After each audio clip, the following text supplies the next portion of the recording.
All right. We're 7:30. Let's get this show on the road. All right. Sounds good. All right, guys. For most guys who don't know me, I'm Davis. I probably have met the majority of you guys by now. As I say, I'm like the third string director at FIBA. My responsibility is primarily going to be communicating with you guys. I take that as my number one job over anything else. Also, of course, I do the admin, all the sports engine stuff, the misery of that. Social media is me for the most part, and then as well as ordering all the gear. And the gear is a whole story in itself, but I'm doing the best I can, and we're starting to get things rolling in. So I feel like it's starting to, it's starting to get better. I am. I'm gonna mute somebody. The tailbone. Okay, got it. All right. As far as the gear goes, I mean, obviously everything right now is taking forever with COVID. We've actually started to get some uniforms in. Still waiting on backpacks and spandex. So if you haven't gotten those yet, or if you don't get on the first day, it's not that I haven't ordered it or it's not coming in. It's just taking absolutely forever. It is. I ordered the backpacks 3 months ago. Still hadn't come in. Uniforms are trickling in, which is fantastic. I was super nervous about that. We can handle not having shirts. We can't handle not having uniforms. But I've probably got 30 to 40% and they're supposed to, and I have a whole bunch in customs for what I've been told. So anyway, that's looking pretty good. So basically going back to my job, if you guys have any what I call like non-volleyball questions, if you can, come to me first. Katya is going to be in the gym coaching every single night, 5 or 6 hours. I will probably not be doing that, so I have a lot more time to answer those questions. And we want to have Katya have a little bit of time to do her own thing. More than likely, if you ask a question about sports engine or your payment or anything like that, all she's going to do is call me anyway. So you might as well just go straight to me. And if anybody doesn't have my phone number, just let me know. I'm usually pretty available. I also own a photography company. So if I don't respond, it's typically because I do a lot of weddings, and Saturdays and Sundays is when most of the weddings are. So if for some reason I don't answer, that's probably why. But I usually will at least try to shoot you a text and say, hey, I'm kind of busy right now, but I'll get back to you later. But anyway, I'm kind of the guy for that. I probably get like 20 to 30 calls a day. Katya probably gets like 100. So I can handle a little bit more. If you have a question as far as like playing time or what position your daughter is going to play, I'm completely clueless on that. That's all her. That's all her and Fernando. So as far as how we're communicating, we're doing, WhatsApp is the main form of communication. That's going to be all the little bitty kind of stuff. And then I'll do email as well. If you did not receive emails, like if you didn't receive the email today for the Zoom meeting, shoot me over a text, or you can even put it in a little chat box now, your email address, and I'll add you to that email list. And same thing for WhatsApp. If you're not on the WhatsApp list and you're not getting emails, or you want, dad to be added or mom to be added, just shoot me over a text and do that. The kids too, we have a WhatsApp group for the players. And that's basically for me and Katya Fernando or coaches to communicate with them. They're going to have their own text message group, which is totally fine.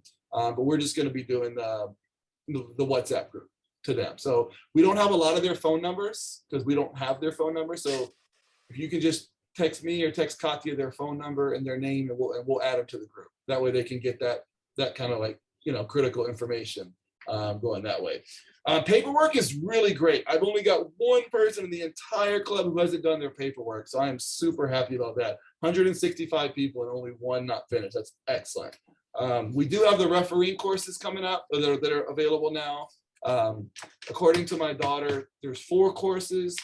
3 of them are really quick and easy, and then the one of them is kind of a bear. So just kind of be prepared for that. Of course, she's done it every year for like 5 straight years. So if your child hasn't done it, it might take a little bit longer. But just be prepared for that. We are supposed to all be referee certified by the first tournament. So of course, everybody's first tournament date is a little bit different, but just make sure that it gets done by then. And if you have any questions on how to find it, I'll actually go back and show you that in a little bit. And then as far as tuition goes, I know everybody's done a great job today getting all those payments in. Most of you guys have paid Venmo. I see one person is already asking who to send the money to. It's at FIVA-1. And I'll actually just type that in real quick. And the last four of the phone number is 8055. So everybody should have received an invoice that has the entire tuition on it, as far as the payments you've already made, and also a payment schedules like on the bottom left. If you have not, you probably, it's probably went in your spam folder, or it's just got lost in cyberspace, but I've sent it to, I believe, everyone. And if you made a payment today or any day prior, I've updated with your new payment, and I've even tried to update your payment schedule, because some people paid a little bit more than what their payment was. That's totally fine. I'll just readjust the payment schedule and go that route. So let me know if you guys are not receiving, did not receive an invoice, and I'll shoot that right over to you guys. I'm sorry. Today, so the payment is due today. Next one is due December 15th, and next one is due February 1st. And we'll always remind you. Okay. The schedule is up on the FIVA website. I know a lot of people have questions about that. I'm going to show you guys something really quick before I want to just show you guys the best way to do this, because I have a lot of people that are asking me this. They say they can't read the schedule. So when you go to our website, you're going to click on calendar, and it's going to be kind of hard to read in this month mode. But if you go over here and click on agenda, it'll list it out for you. Okay. If you're on a phone and you're trying to do it, you have to turn your phone horizontal.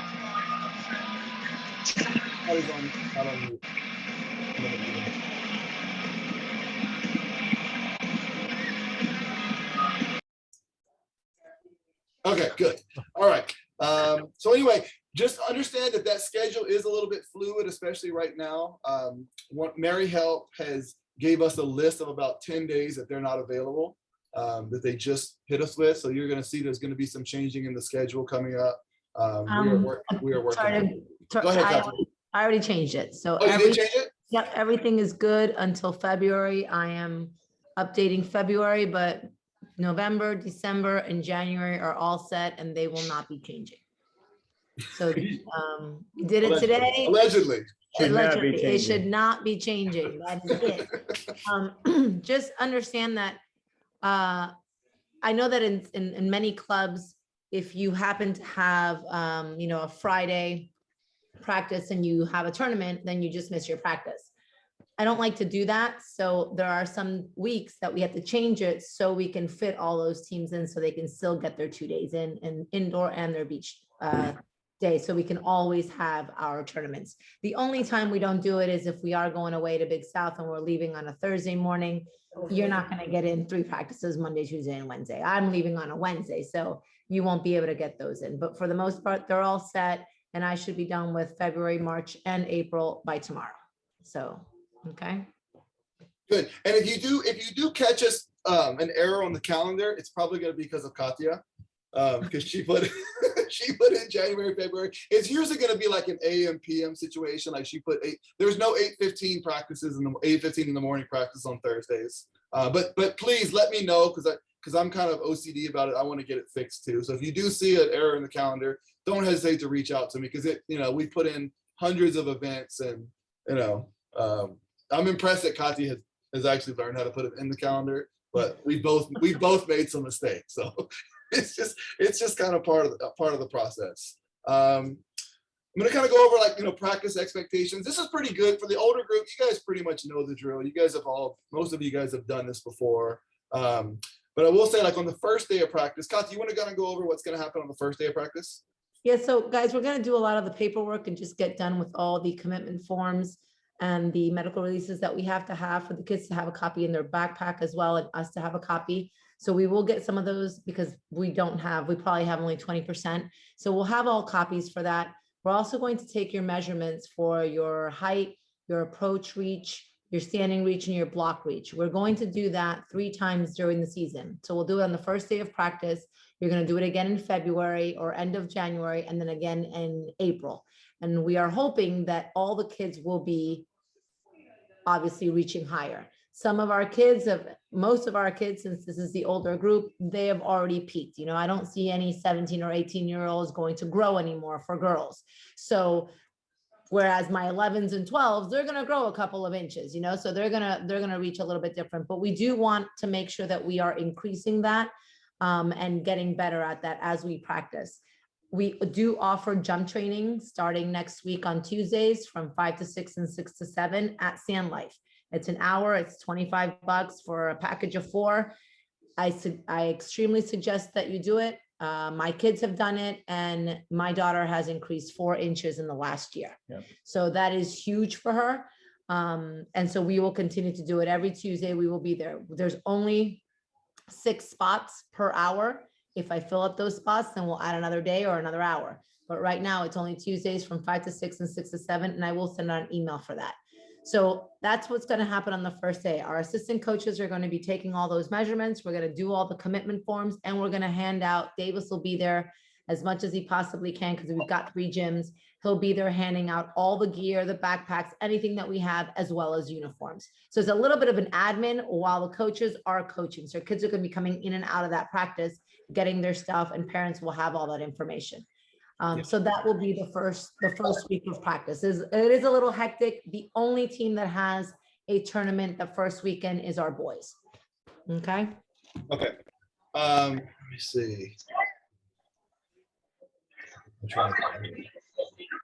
Somebody's not on mute. I'm going to go ahead and say one more thing too. Guys, we sent out a text to everybody through WhatsApp and asking if we could have parent volunteers. So we need a parent, team parent, and a videographer, which are the most important things. So somebody just to take, I don't need you to do anything else other than get that video and get that video to me. I will upload it onto YouTube, and then everybody can have access to it, because as you know, our kids are 16, 17, and 18. For those that would like to go off to college, we're going to have to start making all these clips about them and loading them up. I have a field level and an NCSA account that is free for the kids to just post their name. I'm the coach in charge, and they can post their name under my name, and they can put up all the videos that they would like to put up for free. You don't have to pay for anything on there. They're going to ask you if you want to, pay more money and get a better membership, but you can just upload, and coaches can contact me. I've got a lot of coaches that are contacting me for my juniors and my seniors right now. For those that I have, I'll put in and certify them with all their statistics of the reach and how tall they are and all that jazz. But that will be a good introduction to it. On the 20th of November, I'm having a recruiting consultant go to Central Baptist from 1 to 3. It's on the calendar while our 17s and 18s are practicing. And he's going to go through all the things that we as parents need to do. Even though you might pay a company to do it, they're not going to do it. You have to do it for your kids and go through all that legwork. So he's going to kind of walk you through of all the things that you can and cannot do or should do. So please be able to go to that meeting. My point of the videographer is please answer to your coaches, see if we can find someone that will be able to do that so they can videotape it, and a team parent, of course, to take care of all those day-to-day things, where we play next, what quarter are we on, what time do we have to be there. As a club, we would like everybody, if you play, you are there an hour prior to your play time. If you ref, you're there 45 minutes. That will be club wide. That way nobody, different coaches had different styles, but this makes it a lot easier. I know that if I have an open court, we're going to be practicing for an hour before that game. So definitely if we can go ahead and make sure that you guys are there dressed and ready to go an hour before if you're playing, and 45 minutes if you're reffing. Okay. And as far as the video, real quick, I'll just touch on that. I've had a photo video company for 17 years now. So I've recorded my daughter's games ever since she's been playing volleyball. I can give you guys as much help as you need. I'll figure at some point when we get everybody together, I'll probably have another Zoom meeting with just the video parents. I can go over what cameras you can use, tripods, how to edit, and then how to send it to us. What I've done is I've created like a big Dropbox account, a company Dropbox account, that all the videos can go onto there.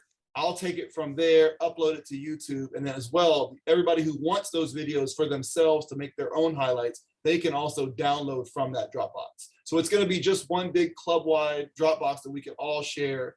So we will do, and like I said, I can walk everybody through it and make it pretty simple for everybody. Person, Bailey. I forgot to hit the button to mute people first.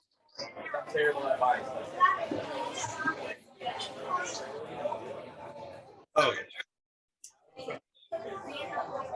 Okay, I can't find her on here. There's too many people. But anyway, Bailey, can you hear me?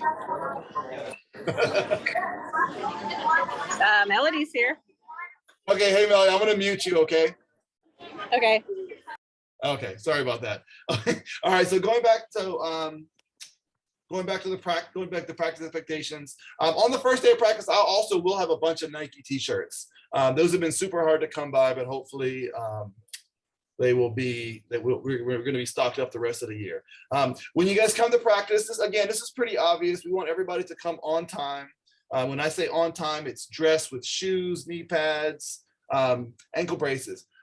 I'm a big stickler for ankle braces. I've seen too many girls miss out on weeks or months of a season because of an ankle brace. I'm on my daughter all the time about it. She doesn't like wearing it, but I would highly, as close as I can, as force you guys to do it. Because, I mean, even in nationals last year, how many people did we lose because of, or almost lose because of a sprained ankle? You can't, they're jumping, and then especially if they're outside hitter or middle and they're jumping, they land on somebody's foot. Who wants to miss 3 tournaments because when they could have had an ankle brace and maybe missed 2 days or maybe missed nothing at all? So I would highly recommend, ankle braces, especially for those outside hitters and those high jumpers. We have a whole bunch of those. So, I would highly recommend that. Another one, of course, obviously, please don't coach your kids on the sidelines. That's pretty obvious. Let the coaches do what they got to do. You guys, as parents, you're more than welcome to help shag balls. I mean, I'm pretty sure most coaches would love that, and I'm sure the girls would love it as well. We just don't want you coaching them, because if you guys want to coach, we could definitely hire. We're definitely looking to hire more coaches. But if not, let's let the coaches coach. And then, as far as most of us are going to be the later wave, but the ones who are the earlier wave, the first wave of practice is to set up the nets. The second wave of practice to break down the nets. If we can just get to a habit of everybody doing it and not having the same few people do it every single practice, that ends up becoming a problem if not. So let's try to all do that. Let me see. Kathy, do you want to go over the 15 minutes early real quick? Okay, so we like to do a pre warm up. So we'd like the kids to be able to be there about 20 minutes before. It should only take us about 5-10 minutes to set up the nets if everybody does it correctly. For every practice. And then about 10-15 minutes, we do a warm up on the wall individually, with 1 arm, 2 arm setting, bumping, hitting, all that stuff, just to get our repetitions in. That will be set. So when the kids come in, the coaches from the first week, they're going to let them know what that is. They should know to come in, set up the net, and then go directly to their exercises. The coach will instill that in them, and then we will do a warm up, of course. We kind of have a little bit of a curriculum that we do throughout the club of the things that they should be doing. So the only thing we want to try to avoid wasting time. And as you know, teenagers love to waste time. It is what they do. So if we could possibly, just get them in there, get them have their shoes ready. If they don't have their shoes because they don't want to walk, my daughter doesn't want to walk in the parking lot with her shoes on because she says she's got stuff on it. Just have them kind of pick it up when they get there, put their shoes on and get ready to go. And we will try to maximize those 2 hours of practice and maybe stretch it to 2:15. So they'll always have something to do as soon as they come in. Yeah. Okay. So quick story, when my daughter played for Katya is the U16 season, I kind of learned real early that if we get there early, we get extra practice time. So I got to the point where we would get there 30 minutes before practice, and Katya would literally start working Kylie, 30 minutes before practice. So she'd get a 2.5 hour practice easily every single day. And so I just took advantage of it. I mean, you know, if people are in the gym, I promise you, Katya will start working, and so will probably, I would assume, most of the other coaches as well. So might as well, you're really paying more than anything with your tuition, you're paying for tuition. That is the biggest part. You're paying for practice. That's the biggest part of where your tuition comes from, is practice. That's what costs us the most money. So keep, you know, be on time, and you know, it'll definitely be squeeze those extra 15 to 30 minutes if possible. I mean, it's just like a free practice. By the time, you know, when you add it up, it gets like several free practices. And then going on to like tournament expectations. I know I've been over this a million times, but I'm just going to say it every single time. If it's a state of play tournament, do not book your own hotel room. You have to book it through the link that I will end up providing, especially Big South. Big South, we have to have 100% participation. So I know I've told everybody this, I'm going to keep saying it. In the future, always do not book your hotel room for state of play. Orlando is not a state of play. Okay, so anything in Orlando is not. However, I can provide a link, or I can still provide room blocks, and a lot of times the rates are cheaper. Just give me a holler and say, hey, I want to, you know, what hotel options? I'll send you the link, and we can go from there. But on a state of play, which is Jacksonville, Daytona, Indianapolis, Atlanta, anything else like that, those are, you know, you do not book on your own. And Davis, we already have all our hotels booked for the whole season, correct? Yes, and I put them on the calendar. So actually, if you look on the FIBA calendar, you will see it'll also say, you know, it might say like stay at Holiday Inn or something like that. That's the hotel we're staying in. So if you guys want to stay in the same hotel as us, or maybe you don't want to, if you do, that's where we're going to be staying. For some of the Orlando, they're close and they're good rates. For the Orlando tournaments, we've kind of chosen to do the Vista Bay option. Cierra la puerta. Oh. Cierra la puerta. ¿A qué hora te dije que ven? Somebody told me to put it on. Give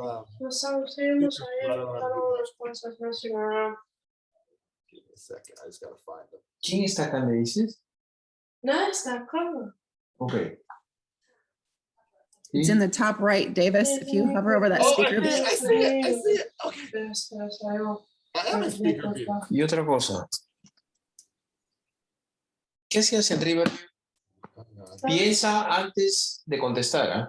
It's ¿Qué Oscar. hacías en Riverview? I am Oscar C. Oscar C. Okay. Oscar Calderon. Okay. I think we're good.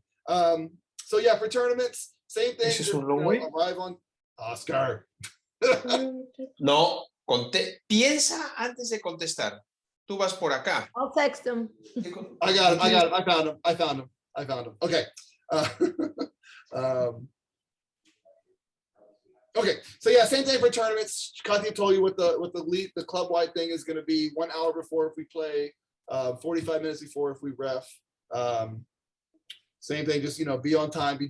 On time means dressed and ready. Now, on time does not mean rolling up with your Crocs on, you know, an hour before.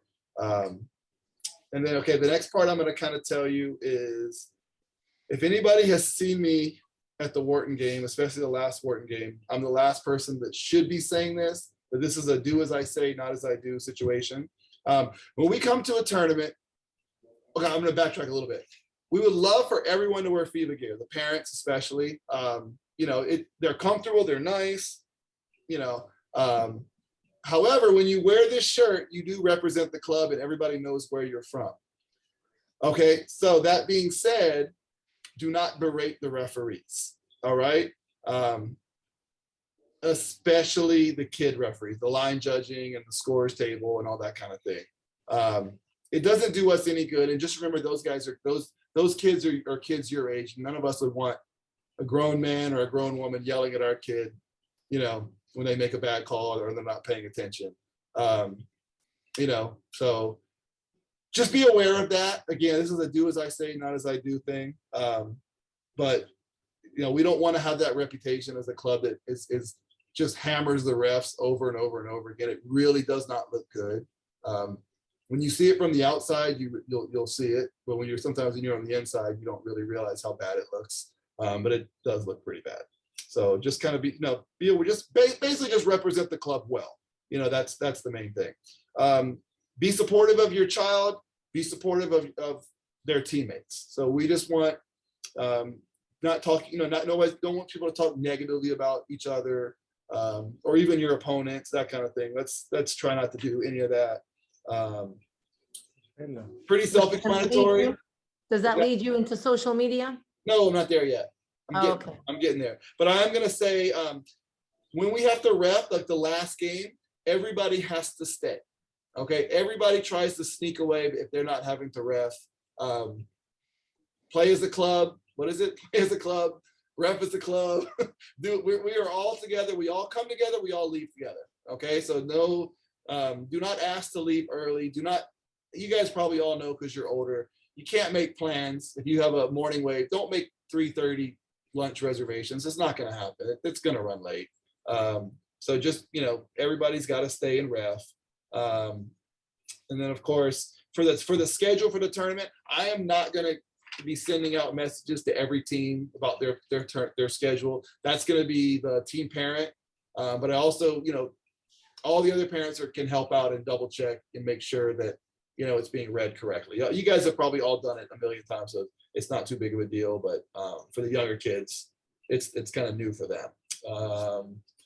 And then of course, like every club, we have a 24-hour rule. Con, do you want to explain the 24-hour rule for people who don't know it? Well, and I think we probably all do, since we've all been in club for a long time. And again, once we're in a game, that a lot of us, our feelings get the best of us, just like anybody else. We're all human. Just wait, till the next day if you have an issue that you would like to discuss with the coach. And we always recommend, or we try to instill, that our kids, advocate for themselves first. If your child can talk to their coach, express how they feel, whatever it is that is on their mind, maybe they can work it out. If it doesn't get worked out between coach and player, then by all means, I am more than happy. Fernando's more than happy. Davis is more than happy to step in with a parent and coach and player and see if we can resolve it or come to some kind of understanding. If it comes to playing, again, Fernando and I are going to attend the majority of the practices. We can't be in two places at the same time, but we will be at practices 20 hours a week. So we will see them. We will know all our kids. We will know, what's going on with their playing, whether they play as much as or as little. So just come and talk to us as well. We can be some more objective point of view, not just the coach. So just hold up 24 hours before you address it, kind of think clearly, and then hopefully we can, cool off. And then maybe, and nothing, we're not planning on anything negative happening, but it's sports. That's what it's all about. That's what sports is. Yeah. So I get upset as a coach, with the other teams or with whatever it may be. And when I sit on the sideline and watch my own kids, so I can just imagine what you guys feel. So. Yeah. Okay. And kind of going into playing, I'll kind of give you my experience as a parent. Obviously, if your kid's not playing, you guys are at a competitive age now where, it is the best players play and there are going to be some girls that won't play as much. I've been on both sides of that. My daughter sat the bench her entire freshman year in high school, and it was completely miserable. But instead of complaining about it and telling her, "Oh, the coach is terrible," blah blah blah, I said, "Well, let's go work harder. Let's work hard and let's continue to get better, and let's prove her wrong. Let's prove that you are the better player." And that's exactly what she did. And that would be as speaking parent to parent, that would be my advice. Would be, instead of complaining about it in front of the child, encourage your child to work harder and get better, because it can absolutely happen. It's never, I always tell her, it's not where you start, it's where you finish. Some of the girls that were not as good freshman year are now great players as seniors, and vice versa. So it all depends on how hard you work.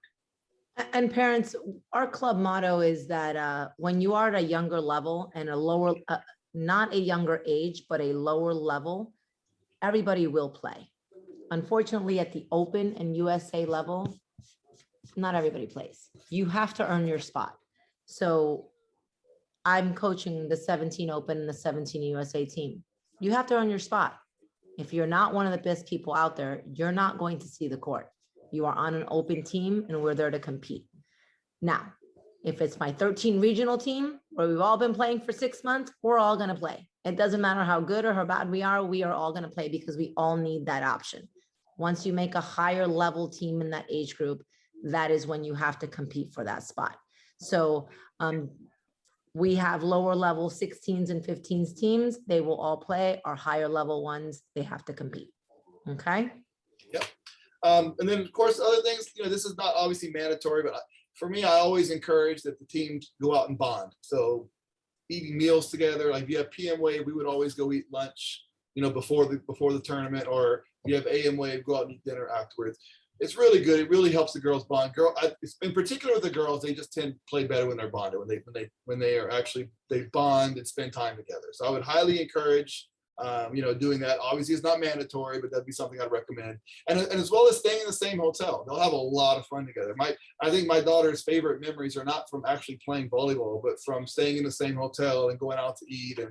And she's made all of her friends, doing that kind of thing. So I would encourage that. And then another thing is, for in particular the older girls, to go support the other FIBA teams. When the girl from the U17 or U18 comes and watches the U13 girl, that is going to make that U13 girl's day. It's going to mean so much more to them than even having their parents sit there and watch. It just really does. And then also, if you're on the 18 red, go watch the 18 black. If you're on 18 black, go watch 18 red if you possibly can. Just try to.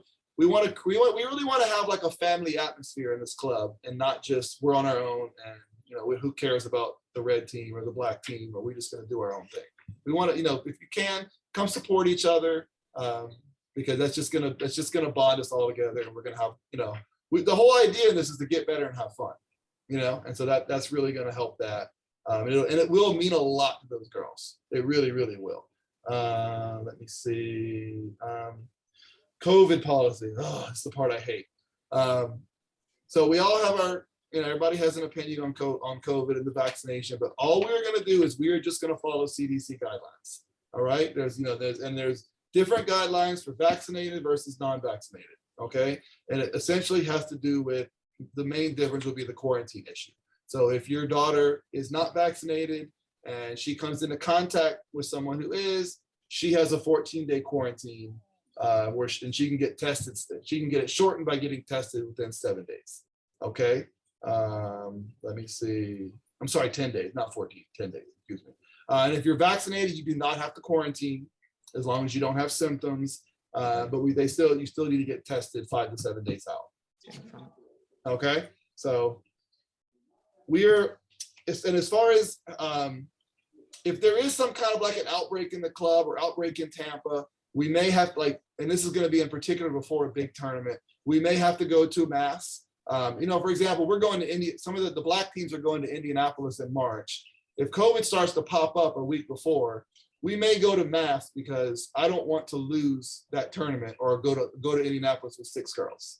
Okay, so just please be understanding in that regard, that all we're trying to do is we do not want to get booted from a tournament or not be able to go to a tournament. We don't get our money back if we're out because of COVID. Maybe we can get some of that flight money back, but nobody wants to lose a tournament. So if it starts to happen, we may do that. So knock on wood, everything seems to be getting a little better. So And Davis, guys, when we're talking about girls, this is for boys and girls. I'm sorry. Yes, I'm so sorry. I forget. We always say girls, but we do have boys teams. I forget we have the boys in here. Yes. Okay. So yes, boys Right. And boys like to bond too, just a little bit in a little bit different way. Sorry about that. And then last thing that I have is the whole social media thing. This is very obvious, but one of the most common things common issues that we have in a club, or just really in society. So just try to talk to your kids about what's appropriate, what's not appropriate. This is the way I always break it down for my daughter. I say, look, let's say if your dream school is University of Tampa, before you make a post, I want you to pretend that the University of Tampa coach is going to see your post. And if you think that that's going to be a positive response from him, go for it. If it's going to be a negative response, don't send it. Okay. And that includes close friends groups, private messages. It always gets out and it always creates a problem. and then you can't take it back. I mean, it happened this year to my daughter's team in high school. We had, and it wasn't even a kid, it was one of the parents that made a negative post about the team and the girls. And the girl caught holy hell for it. She really, truly did. She had nothing to do with it, but everybody can see what her mom posted. And it was a huge issue on the team. So let's just please try to be aware of that and not have that happen. We've already had a couple little incidents here and there. We're just trying to nip this in the bud so we don't want to hurt anybody's feelings, anger anybody. We just want, let's just be supportive of each other. And again, same thing for parents as well. Last thing that we would ever want to do is have to suspend a kid because they made a stupid, I would say Facebook, no, they're not on Facebook, a stupid Instagram post. We don't want to do that. None of us want to do that. We don't want that, but it will get out and it'll cause, that'll be the number one cause of drama in the club if we let social media get out of hand. Okay. And as far as, on a more positive note for social media, like I said, I do most of the social media stuff. I've got some fun stuff that I'm going to do with the kids, like we're going to do like an Instagram takeover during the tournaments. And I've got some other little things I've kind of got up my sleeves that we're going to use. So I'm going to do my absolute best to get every single girl on social media that wants to be on social media. Okay. And if your daughter or son has anything that you want me to share as far as like, they made National Honor Society or, they got a scholarship or they did this, that, the other, send it to me. And I'll definitely do my best to post it. I will tell you this, as a professional photographer, I am kind of picky as to what pictures I post. So don't take offense if I don't post it. It's kind of like I said, it's the photographer in me that I might not post everything. And typically what I do is if I don't like the picture or the picture's not of good a quality, I should say, I might put it on the story and not the post. It's nothing personal. It's just kind of, me being really picky on that kind of thing. And obviously I have a million of them too. So I might be wishing for something. I might be regretting asking you guys this, but I get a lot of them, so I might not be able to do for everybody, but I'll do the very best I can. And like I said, I got some other fun stuff we'll do, and I'll try to get everybody on there. That is my goal, is to get everybody on social media this year, and have a lot of fun with it. Let's see. That's about all I have.